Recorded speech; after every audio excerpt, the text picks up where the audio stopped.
risikonya seperti apa, kemudian keuntungannya bagaimana, kemudian setelah itu track record investasinya bagaimana, baru likuiditas. Nah, likuiditas itu seberapa cepat kita bisa uangkan ketika kita butuh. Oke. Gitu. Nanti bisa dibuat tuh tabel seperti itu, ada 4. Nanti bisa dibagi-bagi nih. Misalnya contoh properti gitu. Nah, properti apakah dia profil risikonya tinggi? Kalau saya menyebut properti itu risikonya menengah. Oke, menengah. Gitu. Kemudian keuntungannya juga menengah. Karena berdasarkan riset paling tidak keuntungan properti itu 7 sampai dengan 9% per tahun. Itu pun dipengaruhi lagi tergantung situasi ekonomi. Ya, betul. Gitu. Kemudian setelah risiko dan keuntungannya kita tahu, dari tahun ke tahun kan memang harga properti naik. Gitu. Kemudian likuiditas. Nah, likuiditasnya properti itu rendah. Ya. Kita butuh waktu, mungkin tidak bisa dalam hitungan minggu. Betul. Untuk menjual karena ada beberapa berkas, persyaratan, perjanjian yang harus kita lakukan. Iya, nggak gitu. bisa cepat gitu ya Pak ya. Benar. Betul. Kemudian kita coba bandingkan dengan emas misalnya ya. Kalau emas itu risikonya rendah. Risikonya rendah. Kemudian kenapa saya katakan risiko rendah? Karena kita punya emas itu tidak usah pusing-pusing lagi. Beli, kita punya, udah taruh aja. Gitu kan.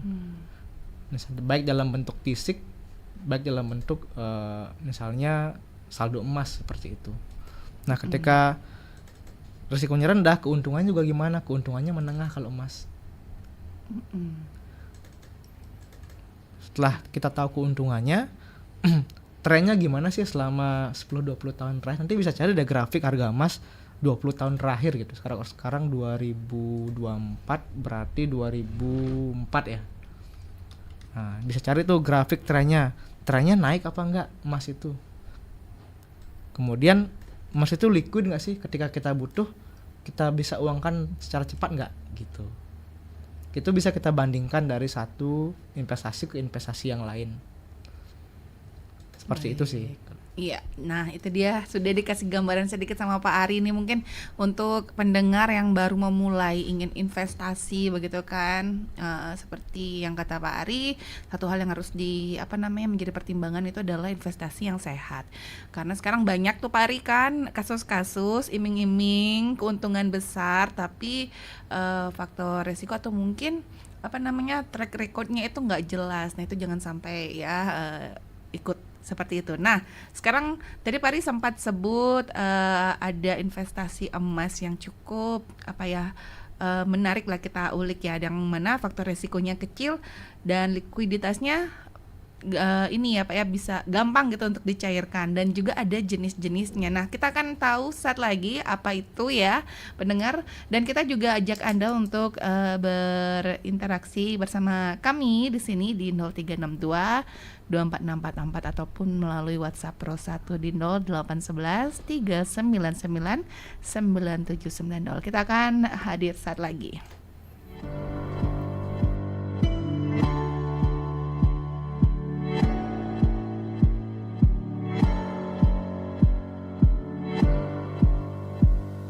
Era sekarang, sastra bisa dikatakan sebagai investasi masa depan, terutama investasi di akhlak, sebab mungkin pemerintah baru menyadari bahwa sastra itu bisa mempengaruhi akhlak generasi muda untuk menghindari pembulian, kekerasan, dan sebagainya. Dari karya sastra, bisa diungkap dan lambat laun akan mempengaruhi mental seseorang. Di samping itu, dengan belajar sastra harus membaca, analisis, sehingga generasi muda boleh dibilang ada pagar-pagar tertentu, ada aturan tertentu menghindari hoax. Berita-berita hoax memang investasi mental, bukan investasi money atau uang. Kalau investasi uang biasanya ke percetakan buku terus menerbitkan, terus dijual, dan juga ada media-media sosial yang banyak menerima karya-karya sastra. Menurut Made Edi Arudi, SPD MSI, sastra masuk kurikulum sangat efektif untuk menekan pembulian, salah satu dari dosa pendidikan Indonesia. Di akhlak, sebab mungkin pemerintah baru menyadari bahwa sastra itu bisa mempengaruhi akhlak orang untuk menghindari pembulian, kekerasan dan sebagainya. Makanya sekarang kan pemerintah merancang sastra masuk kurikulum kan. Nah, itu boleh dikatakan terlambat tapi tidak sih, tidak terlambat. Cuma ini program yang sangat bagus sekali. Menurut penelitian, belajar sastra mengasah mental generasi muda, mengembangkan karakter sebagai jalan menuju pembelajaran karakter seumur hidup.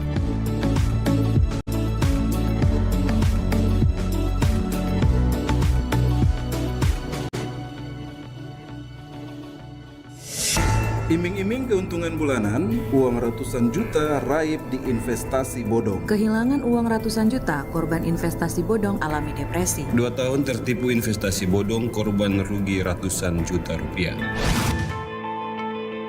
Praktik penipuan dengan tawaran investasi bodong masih terus memakan korban. Jangan sampai Anda tergiur dan menjadi korban selanjutnya. Waspadai investasi bodong, cermat sebelum berinvestasi.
Iya, kita masih di acara Indonesia Bisa ya, bersama narasumber kita siang hari ini Bapak Ari ya. Dan kita sudah masih membahas terkait dengan investasi. Investasi itu sebenarnya mudah katanya, asal kita tahu caranya seperti apa. Tadi kan kita udah dicerahkan begitu ya, dengan bagaimana sih caranya memilih investasi yang aman ya kan. Untuk Anda yang barangkali baru mendengarkan siaran kami begitu ya, mungkin kita sedikit review dulu ya Pak ya, apa yang harus menjadi pertimbangan ketika kita melakukan investasi. Itu adalah yang pertama harus faktor resiko itu menjadi pertimbangan, kemudian keuntungannya seperti apa, medianya, track recordnya ya dari tempat kita mau melakukan investasi, dan likuiditasnya seperti apa. Nah, kita sekarang beralih ke salah satu investasi yang memang kalau dibilang mudah iya benar, dan sekarang juga lagi booming begitu ya Pak ya. Banyak orang yang sekarang beralih investasi emas.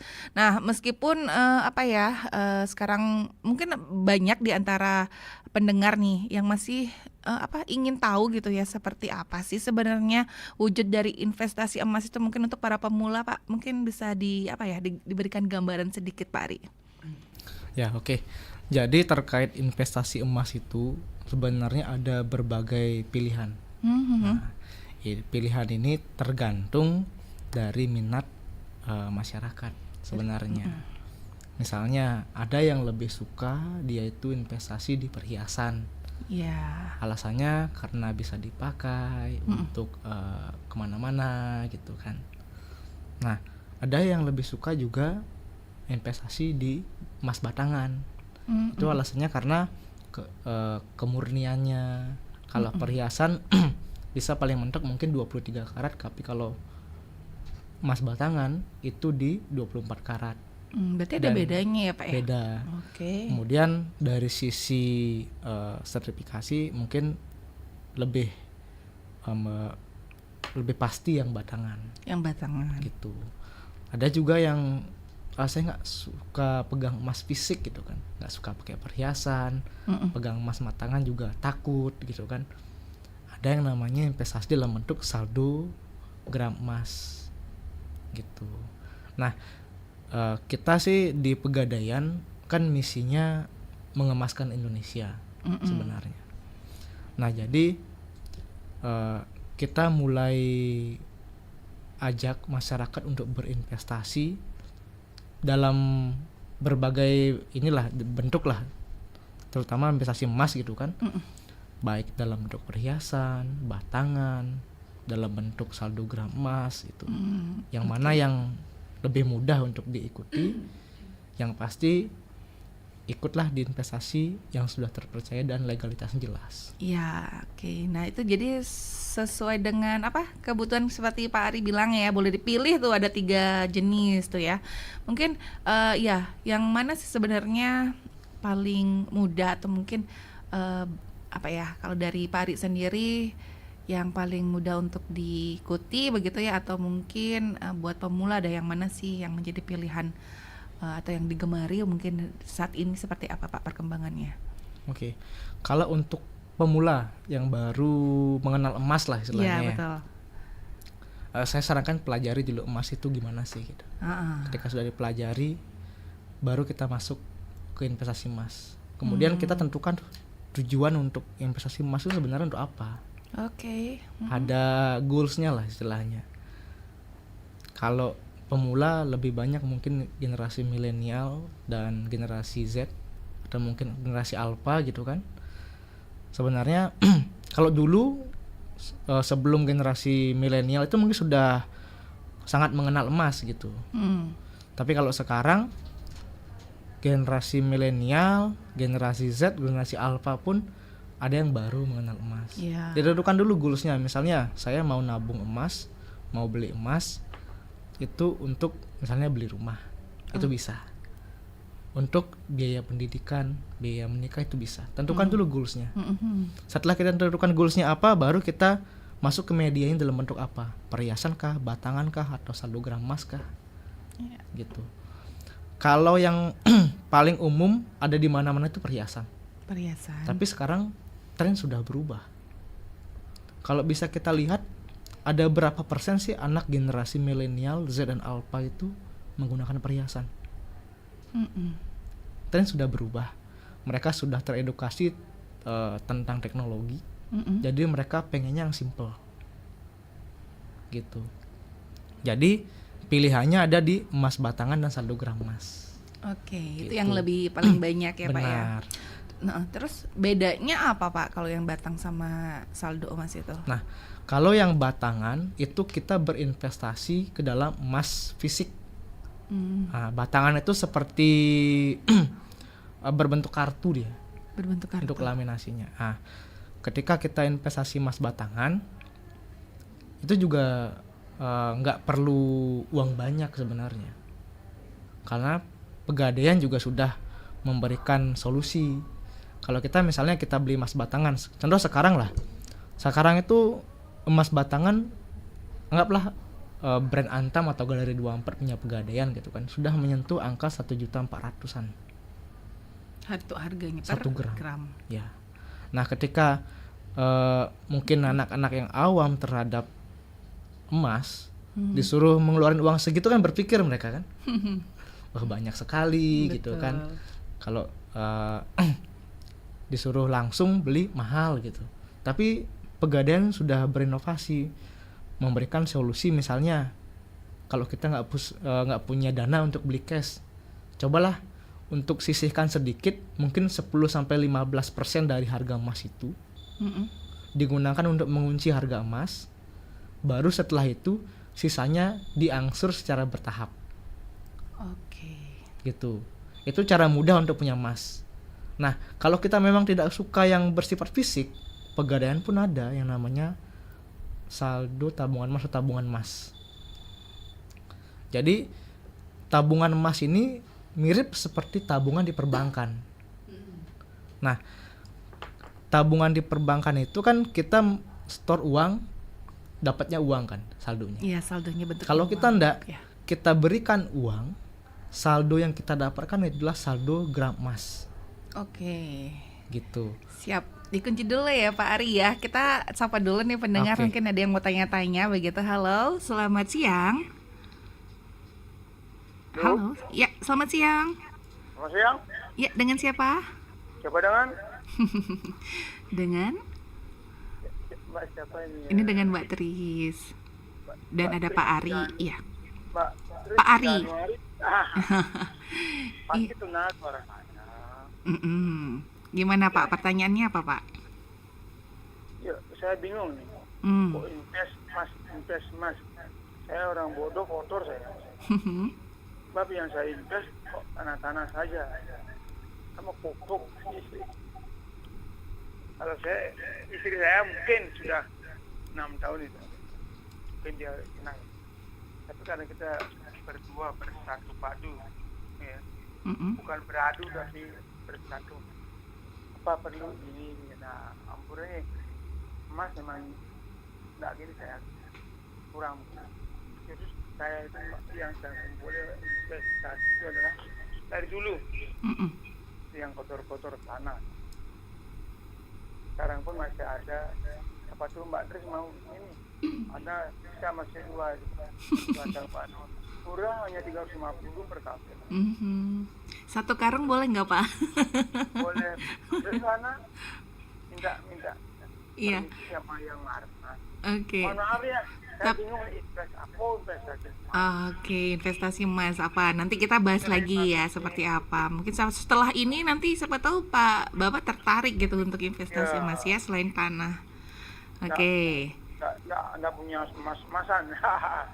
Ampura adek ya. Selamat siang Om Selamat Santi. siang, baik Om Santi Om. Ya mungkin ada lagi yang mau bertanya begitu ya, selain penelpon Pak ini di Dlotpak kan ya Pak. Aduh kok saya jadi lupa. Baik, satu penelpon mungkin sebelum kita jawab dulu pertanyaannya tadi, atau mungkin dilanjutkan lagi ya Pak Ari ya, penjelasannya untuk kayaknya masih gantung tadi, khususnya untuk tabungan emas begitu kan ya, seperti apa wujudnya. Waduh, berdering lagi, kita sapa lagi ya, nanti kita rangkum aja ya Pak ya. Oke. Berikutnya, halo, selamat siang. Halo, berikutnya Maimun. Iya. Bapak, namanya dulu dong Pak, kenal nih Pak Ari belum tahu dengan siapa. Madi ribet. Oke, iya Pak Madi ribet. Oke. Apalagi Pak? Apalagi? Yang ketinggalan. Kalau bunga mawar kan cocok untuk investasi ya. Bunga mawar. Bunga mawar ya di bank tempatnya. Gitu. Oh, gitu. Mohon maaf ya. Terima kasih, selamat siang. Selamat siang Pak Madi ribet. Oke. Iya, bisa juga berupa tabungan. Salah satu juga ya Pak ya, bentuk investasi ya, tabungan ya. Oke, mungkin tadi dijelaskan dulu sebelum kita ke pertanyaannya Pak Madi ribet tadi masih agak kurang belum lengkap penjelasannya ya terkait dengan tabungan emas begitu. Ya, oke. Terkait dengan tabungan emas Pegadaian, itu seperti yang sudah saya tadi katakan, itu mirip seperti tabungan perbankan. Agar kita lebih mudah memahami ya. Kalau perbankan kita memberikan uang, yang kita dapatkan juga uang. Tapi kalau tabungan emas Pegadaian, kita berikan uang, kita dapatnya saldo gram emas. Misal harga emas 1.400.000 per gram. Ketika kita berikan uang 140.000, berarti saldo kita 0,1 gram. Dan itu tabungan emas ini nggak harus banyak-banyak sebenarnya, sekali nabung berapa gitu, nggak harus gitu. Jadi lebih mudah dijangkau. Misal kita punya uang 50.000 cukup kok, bisa nanti boleh disesuaikan ya? Boleh disesuaikan jumlahnya gram emasnya.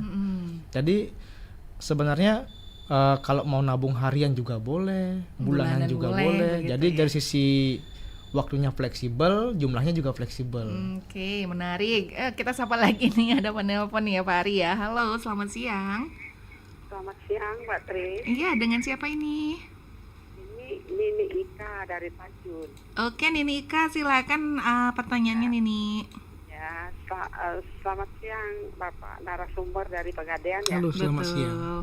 Ya, rahajeng nyangre kuningan sareng sami nggih. Mas bagi umat ini yang metaken. Saya bertanya Pak, kalau umpamanya saya ada keinginan untuk investasi emas batangan itu berapa harganya? Terus saya kan punya penghasilan sedikit, pengennya saya mencicil, kemampuan saya mencicil setiap bulan 1 juta.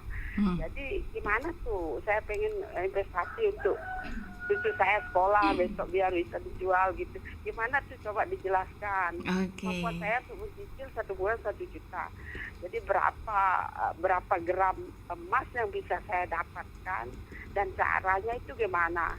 Saya mencicil apa dapat ada pegangan surat untuk saya pribadi sebelum emas itu lunas saya bayar. Itu pertanyaan saya. Itu saja, terima kasih. Terima kasih. Santi Om Rahayu Rahayu sareng sami. Suksema Nini Ika yang ada di Tajun ya. Ada lagi mungkin sebelum dijawab sama Pak Ari, satu penelpon lagi kita buka nih. Mungkin dikasih rinciannya Bang Ari ya, gambarannya seperti apa bisa, ya Pak Ari ya dari pertanyaan Nini Ika nih. Yang mana yang bisa terjangkau gitu sama Nini yang ingin punya investasi emas. Oke, kalau gitu sambil jawab deh mungkin dari pertanyaan Pak Ribet tadi ya Pak ya. Ya.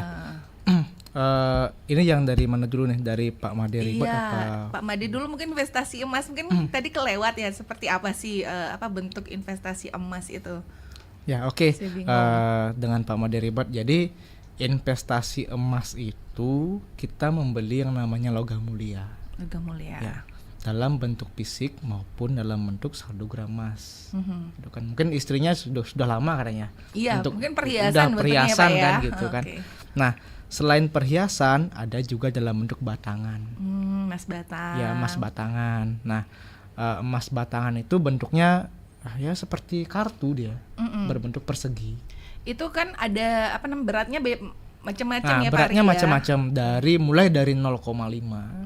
Kalau kita dari 0,5 sampai dengan 1 kilo juga ada. 1 kilo, baik. Gitu.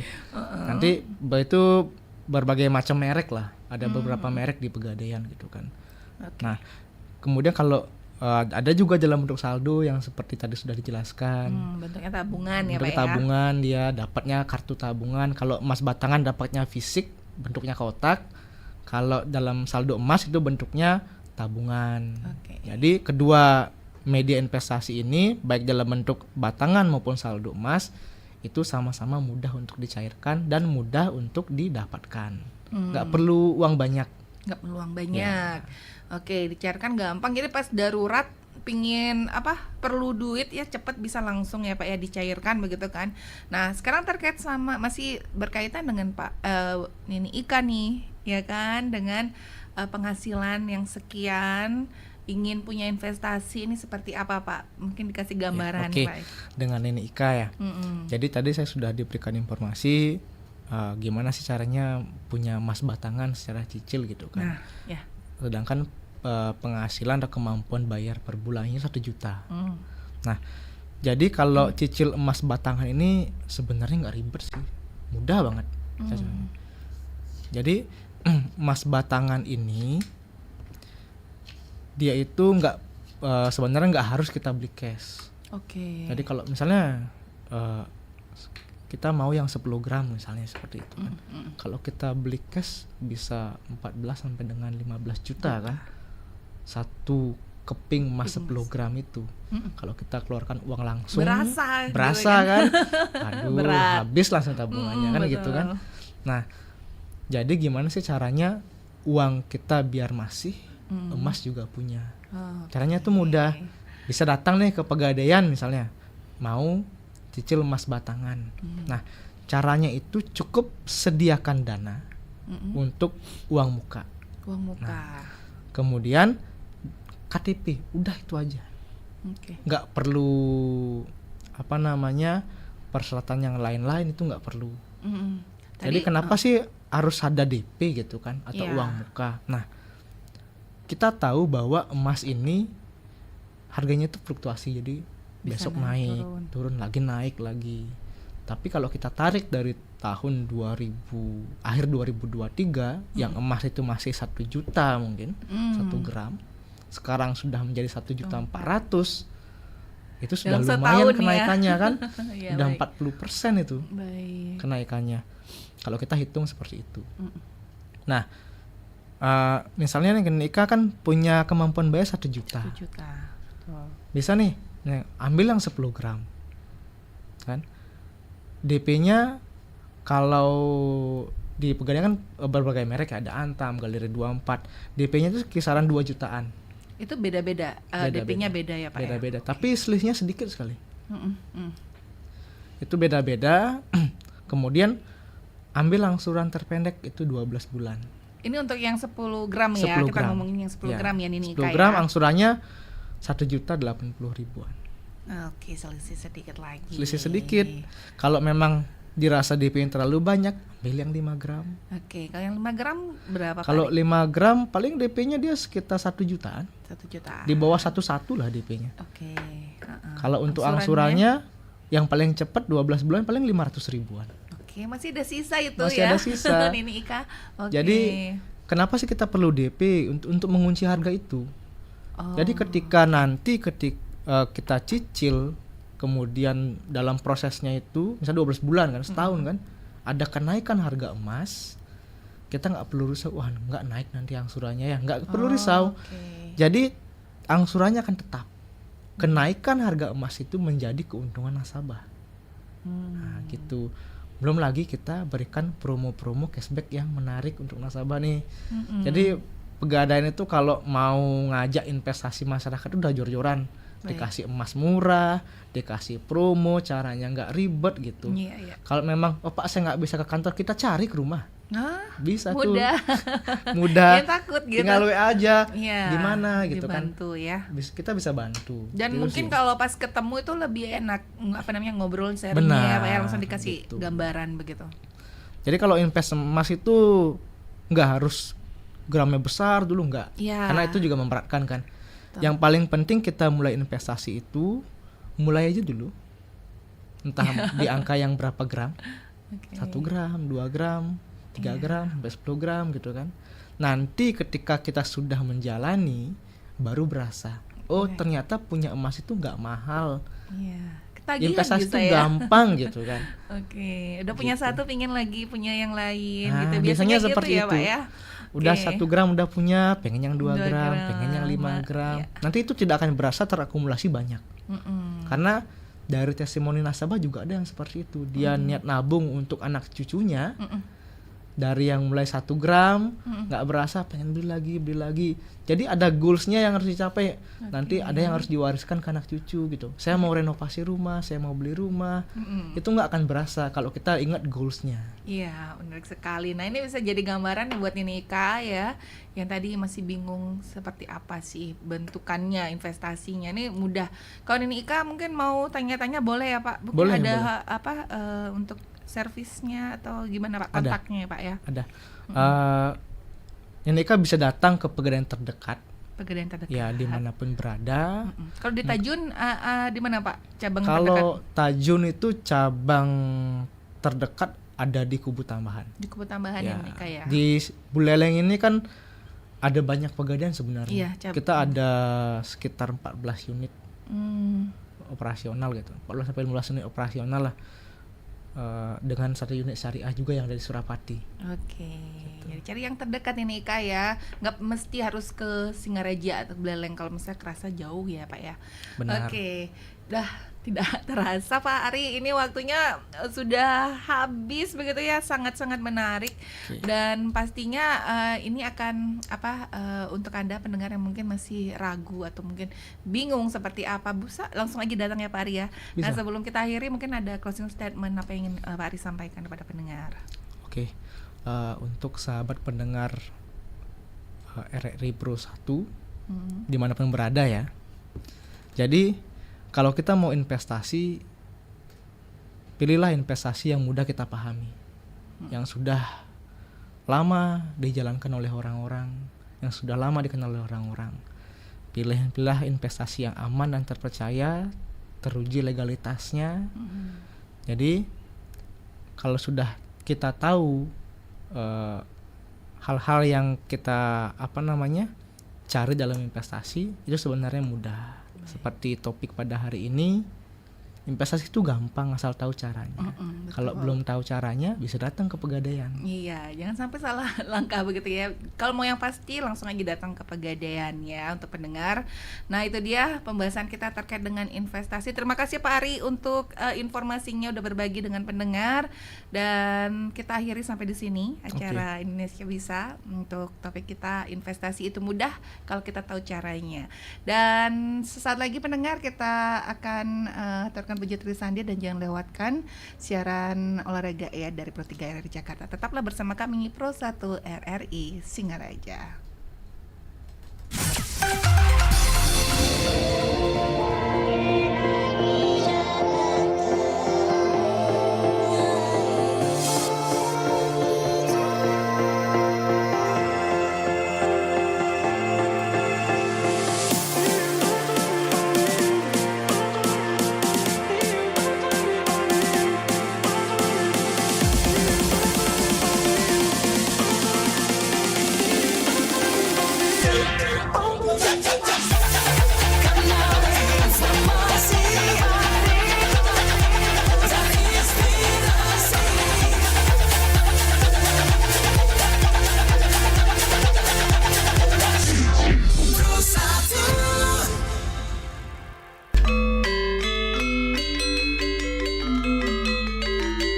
Kepada umat sedharma, kita hening sejenak menghaturkan puja Trisandia.